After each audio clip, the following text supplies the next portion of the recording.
وہ احتجاج آزاد کشمیر پہنچ گیا۔ وزیر اعظم پاکستان نے چند روز قبل پاکستانی عوام کو جاپانی طریقہ احتجاج سکھاتے ہوئے مشورہ دیا تھا کہ آئندہ احتجاج ایسے ہی کیا جائے۔ اب آزاد کشمیر کی عوام نے اس مشورے پر من و عمل کرتے ہوئے احتجاج تو ریکارڈ کروا دیا ہے، مگر اب دیکھتے ہیں کہ اس کا اثر کتنا ہوتا ہے۔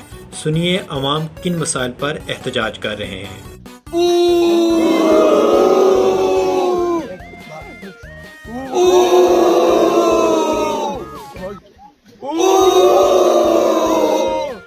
یہ وہ طریقہ پرائم منسٹر آف پاکستان نے بتایا ہے، پھلوائی کے لوگوں نے اس پر عمل کیا ہے۔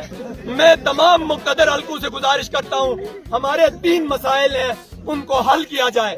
ہمارے صحت کا مسئلہ فوری طور پر پھلوائی کو ہیلتھ پیکج میں شامل کیا جائے، لوئر گریز کو شامل کیا جائے، پھر اس کے بعد بجلی کے معاملے کو فوری طور پر پورے گریز کا مسئلہ سمجھتے ہوئے حل کیا جائے، اور اس کے بعد جو ہمارا تیسرا مسئلہ ہے، ہمارا جو ہائر سیکنڈری سکول ہے اس کو اپ گریڈ کیا جائے، ٹھنڈا پانی سکول کو مڈل سکول کا درجہ دیا جائے۔ کیا آپ ریڈی ہیں؟